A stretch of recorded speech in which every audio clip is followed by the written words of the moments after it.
Good morning, good afternoon, good midday, whatever it is for you. Hi, happy Wednesday. I hope you've had a wonderful week so far.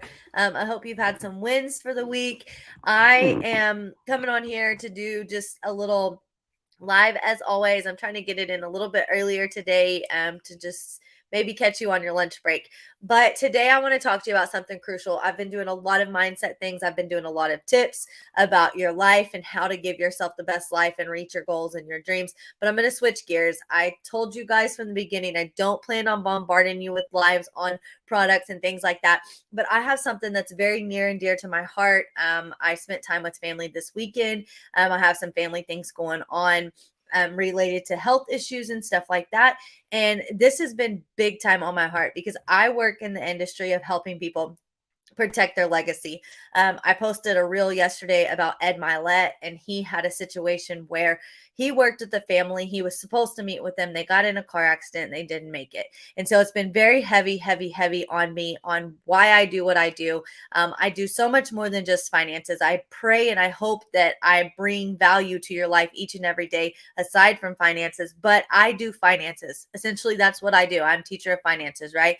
So listen, this is so crucial. I don't care where you're at in life. Hear me when I say I don't care. If you're young and healthy, you need to hear this. If you're not young but healthy, you need to hear this. If you're not 100% healthy, you still need to hear this. So we're going to talk about a topic today that's going to affects everybody. Okay? It seriously is important to everybody. If you're watching this live, give me a hashtag live in the comments, please. If you're watching this afterwards, just do a hashtag replay. That would be awesome. So, the significance of having personal life insurance, regardless of your work, regardless of your age, regardless of your coverage. Why am I talking about it? Because it's important. I'm going to share a story with you that's going to highlight the risk of just relying on work life insurance or the fact that you're young and healthy.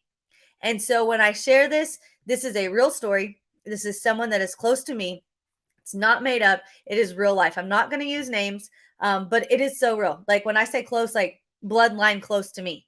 Okay. So we're going to be talking about a 29-year-old woman and was diagnosed with lupus at the age of 26, about 26. I can't remember exactly how old she was, but she has lupus and she's 29. So regardless of her age, now she has this disease that causes all kinds of different things in her life. And little do you realize it causes you to have issues when it comes to getting insurance. So, despite what she goes through with her health challenges, she still works and she has a policy through her job, which is wonderful. If you can get a policy through your job and they offer it, I always recommend it because it's cheap and it's affordable. But there's some reality behind it that people don't realize. People don't understand how they actually work. People don't understand that you're literally leaving your financial future and the legacy that you leave behind to your family up to the discretion of your employer. And I always make the comment, I always make the joke that most of you don't even like the company you work for, or you like them 50% of the time. Why are you leaving it up to them to determine if your family is taken care of? So we're going to start with point one, unforeseen circumstances. So why is it important to have something that you own and you control and that you can actually know for a fact it's going to take care of your family? Because there's unforeseen circumstances. Okay, let's say this particular right now, what is a healthy 29-year-old but has this disease in her medical background, has to leave work for a few weeks because she's sick, because it's flaring up, because it's causing her to not be able to do her job. So she has to take off work. So during the period of time that she has to be off for extended amounts of time, her job has the discretion to withhold a payout on her life insurance policy. So if she's absent for X amount of time, they can say they're not paying on it if she were to pass. So what does this do for her family? It leaves them vulnerable, and they potentially are being left up to all these different financial struggles that could happen if something were to happen to her. And I'm not saying happen to her because of her disease, like happen in an accident. What if an accident happens and they're supposed to pay on it and they don't because of the fact that she was off work for 2 or 3 weeks?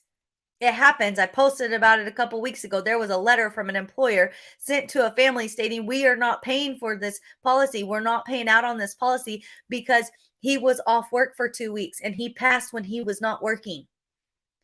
So, like I said, now it's up to the mercy of the employer. Put yourself in that situation. You think you're doing something that's going to have your family covered, which is great. You think you're doing a great job, and that's awesome. Like I said, get it if you can get it. But make sure you have a backup plan.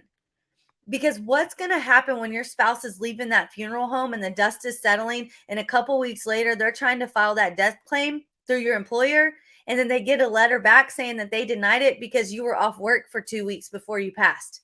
Now what? Now your spouse is not only financing, oh my gosh, sorry. Now your spouse is not only facing the grief of the loss of you, but their financial grief because they thought that they had enough money to pay for the funeral. They thought they were going to be able to pay for the hospital bills. They thought they were going to be able to find a way to make things work for a couple months because you had this life insurance policy, but they won't pay on it. It changes everything. Your family faces so much in the fact of losing somebody and grieving through that. Financial grief doesn't have to happen if you are protected and you have a backup plan. Your work life insurance, the fact that you're young and healthy should not be your primary plan. That should be the backup. So, number 2, you have limitations of coverage. So, the work policies, for example, do not typically cover what you need. They seem like a massive amount, but they're really not. So the coverage offered through a job is going to be based on the annual salary, which likely, like I said, is not sufficient enough to replace income, support the financial needs of the family if there were a loss. Did she have to submit medical records to get approved for this policy? No, because it's group. And when it's group, you don't have to. They look at the majority of the age, the majority of the health, the majority of men and women. They look at all of those things and they have to approve you. If they approve one person, if they're going to have a policy for employees, everybody is included in that policy, which is why, again, these policies do not have to pay out on certain things, especially if you're not working. And then the next point is going to be having that independence and peace of mind. So this is, like I said, where the problem arises. She has lupus. She's young. Ideally, she's going to need anywhere from 5 to 8 times her annual salary for her family to be able to keep living the way they do now. To keep living, to not fall underneath all the debt and all of that stuff, they need about 5 to 8 times the salary. So if she ends up leaving her job, which if you know anybody that has this specific disease, you know what happens. So if they end up if she ends up having to leave her job, this particular type of disease is very difficult to get coverage on. Since she's young, what you call a final expense, which is a little bit more lenient in approving it, they don't allow it because she doesn't hit the right age. Typically, a final expense is going to start at the age of 40. They won't take her. She's not 40. She's 29. Okay. And then term, when you're looking at a term policy, which people may come on here and say that term's a scam, but if you're looking at a term policy, they're not going to approve it. It's just not going to happen because of that disease. So had she had a policy in place prior to this diagnosis, none of these situations would be even a factor at the moment because she's already approved before she had it. So maybe you're young and healthy and maybe you don't feel like you need it because your job has you covered, but they really don't have you covered. That's where so many people get into all these crazy opinions about, oh, there's these scams and it's not real and it doesn't do that. If you have a policy outside of your job that you own and control and you are 100% honest on the application, they're going to pay when you die. They're not going to deny you because 10 years into the policy, you got diagnosed with lupus or cancer or diabetes or whatever. Your health can change in the matter of minutes. One cold can lead to some sort of major life diagnosis that could make you uninsurable or make it to be where it has to be a graded amount, which means you get 10% the first year, 30% the next, so on, so on. So keep in mind that there's for me, for example, there's 40 carriers that I can utilize that have different options available. Not every major disease is an uninsurable disease, but it's there. It happens. You could be 15 years old and get diagnosed with something and not be able to get a policy whenever you're older because of it. So something is better than nothing. Relying on your work insurance, relying on the fact that you're healthy is not safe. It's not safe for your family. It just doesn't work. And I wish I would have known this at 25 years old when I took out my first policy and then I canceled it because I got a work policy. I wish. I mean, I didn't have somebody in my social Facebook page. I didn't have somebody on my network marketing page telling me, hey, that's not really a smart move, because what if you get cancer next year? What if you have to leave your job because you get cancer? It's crazy. It's just so crazy. And I just want to bring light to it. I just want to educate you on it. So, again, the story I wanted to talk about today is, if you have the option to get a work policy, that is perfectly fine. That is wonderful. But please understand that should be your backup, and having a policy up front, and one that you can own and control and take with you wherever you go. Have that, because if your job closes down, if you get laid off, if you have to leave because of an illness, now you have one that isn't going to say, oh no, we're not paying for you because this came up after we insured you. It doesn't work like that. So just consider all the potential limitations and the way that it makes your family so vulnerable if you're relying on just your health. One is scary, and two, just your work life insurance. So, you can take control of your financial future by making sure that you have something in place. And then not only that, you're providing your loved ones with protection that they deserve, even whenever you don't expect it. So your family deserves it. I know most people believe that my kids deserve to have something if something were to happen to me. Colton told me the other day, there couldn't be any amount of dollar that would replace you, which is true. And I believe that. And I will feel the same thing for him. He said, but if he were to die, he wanted to have something to make sure at least we were comfortable. At least we could grieve and not have to worry about, oh my gosh, the rent's due or the mortgages due. How are we going to keep our house?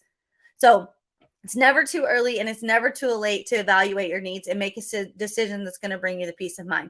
Remember, if you have a policy and you aren't sure what is going on with it, maybe you think it's a whole life, but it's a term, I can do a policy review. Everything that I offer, I do not charge you by hour to help you. So I just wanted to, I always throw that out there when I talk about our products, but I don't charge to help you. I don't charge to give you advice. If you decide that you want to get a policy outside of your work, outside of the fact that you're healthy right now, I don't charge to sit down. You pay the insurance company, and the insurance company pays me. It's a very simple process. So another thing, don't go out there and look at those policies that say $9 a month on the TV, or $9 a month gets you the X amount of coverage. And then you do it and they have you take a medical exam. Because if you take a medical exam and something comes back in your blood work that your doctor doesn't know about yet, now they're going to deny you. And it's going to be very difficult for you to get coverage through anybody. So I'm Kaylee. I'm the teacher of finances. I know I took a different turn on you guys today. I actually gave you some education on what I do and how I can help your family. But please, please, please do not rely solely on your health or your age or your job, because all of those things can change in a snap. You never know what can happen. And if you are prepared now, then you don't have to worry about it later. So I hope you have a wonderful Wednesday. Like I said, I hope you had some wins this week. If you had some wins, please share them with me. If any of this was valuable to you at any point in time, feel free to let me know. If you have questions, you can message me. If you want to schedule an appointment, maybe to look at what policy you have, to do a review, to talk about how can you get more information, I put my booking link in the description. So just however you want to reach out. Hope you have a good day. I'll see you guys tomorrow.